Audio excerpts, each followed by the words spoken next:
Hey guys, real quick before I start the tutorial today, I just wanted to make a quick little announcement so that you're aware of it. A couple of you have expressed interest in wanting to support the channel and donate, and so if you go to my Roblox page and go to either one of my games that I have up, so I have my original, and then I recently published a game that I had up a long time ago. I remastered it, made sure everything worked, or at least most everything. I can't guarantee the tools. But anyway, so if you go ahead and hop into any of my games on my profile, you'll see a giant board that looks like this. And when you click on this button, it will teleport you to another place. Now, if you are in the Tycoon, you will lose your progress, so make sure that you're either done with it or haven't started yet. And it will teleport you to the RyGuyGaming museum after a few seconds. Just be patient. And here, as you can see, I'm working on the museum over there, but and so you'll be able to view progress and stuff as I make it. But here you will be able to donate to me and by donating you will earn donation points. It's a 1-to-1 ratio, so 1 Robux donated is 1 donation point, the lowest being 80 and the highest being 800, as you can see here. And here's just a little screen that says why, if you want to donate to me. I guess I should go over that. Like I said, a lot of people have expressed interest in wanting to donate to me, but they aren't able to with real life money just because, it's hard to sometimes afford stuff like that or get a credit card to do stuff like that. And so I made this place so that if you guys wanted to, you can help support me. And so by donating, you are donating to the channel as well as my Roblox. And so as it says here, by donating to the channel, you can help me purchase more games, new equipment like microphones, software, webcams, and just produce better content overall. Also, it goes to my Roblox, like I was saying, and so that can help me create better games by purchasing new things with Robux, or get access to new games that I normally wouldn't have access to. And just so you're extra sure, I have this administrate tool here where if you make a purchase and it does not go through and your donation points don't show up, I am actually able to change that for you. So don't worry. I keep a store of the receipts, so if you do make a purchase, you will get the points, even if it should work. I've tested this a billion times, and it saves your points and everything. And once the museum is completed, you will be able to use those points to gain access to special parts of the museum that only people who have donated will be able to see. And I haven't really decided what those portions of the museum will be like yet, but we'll see. So anyways, I know this was long. I'm really sorry, but here we go into the tutorial. Thank you for watching, and I won't badger this too much. This will probably be the only time I mention this, so thank you for watching. Hey guys, this is RyGuyGaming here today, and today we are going to be doing shop button, GUI button, I don't know. GUI shop buttons. I like that way. And so as you can see here, when I click on these buttons, they give me the tools, and if I respawn real quick, I still have the tools. So, and they took away my money and everything, and if I don't have enough money, nothing happens. Later on you can have a message that says you don't have enough money, but this is just a simple help you get it started kind of video. And so let's go ahead and jump into the scripts. So as you can see here, I've set up my 2 awful looking GUIs.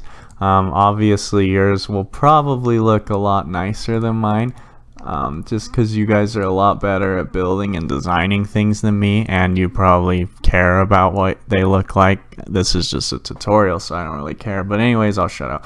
So let's go ahead and hop into the local script inside of each of the buttons. And to get a local script again, you just right click it, go to insert object, and then find local script on this list. Local script is always hard to find for me. There it is, right there. And then just click on that and go inside of it. And this is all it is. So we get the event from the replicated storage. I have named my event, as you see over here. You look over at the Explorer. I have named my event shop. And so that is the one I store in a variable. And then I do the whole mouse button down event listener right here, which will just fire whenever the button is clicked on.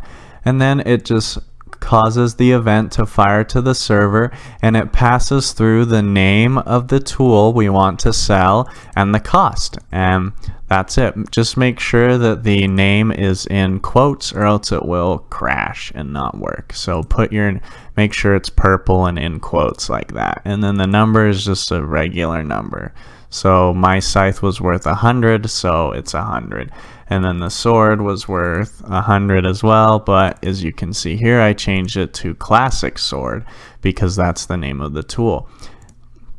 And make sure that you put your tools inside of the server storage because that's where the script is going to look for them.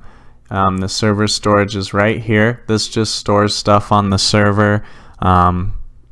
We'll go into services in depth in a later video, but this just stores stuff, and that's where our script is going to look for this stuff. And so now we're going to go ahead and jump into the buy script.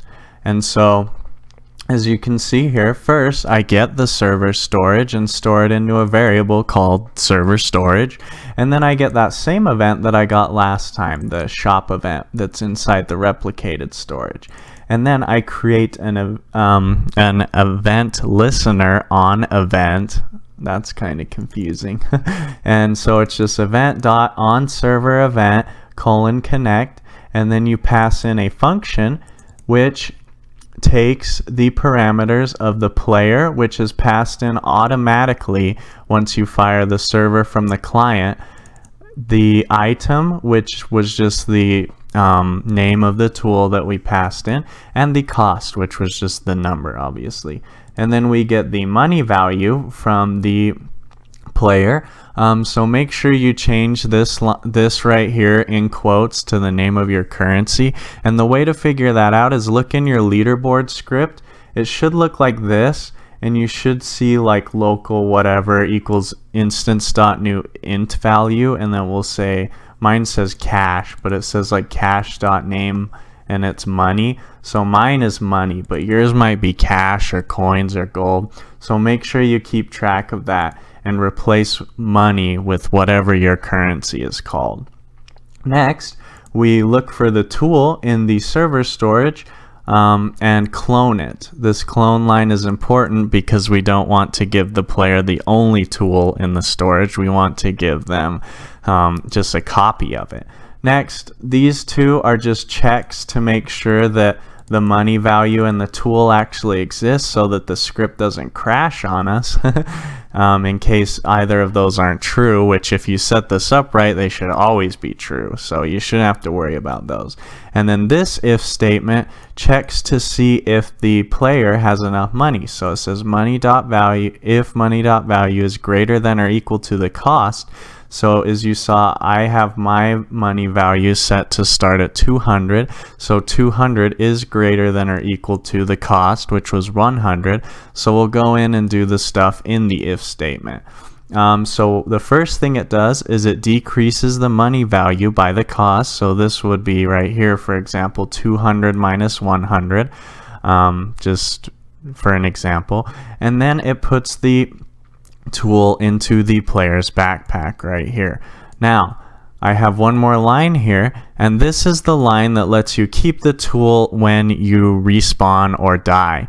So if you want the player to only get the tool for one life, just delete this line right here that I have highlighted, because that puts the weapon or the tool in the starter gear, which is copied to the backpack every time the player respawns.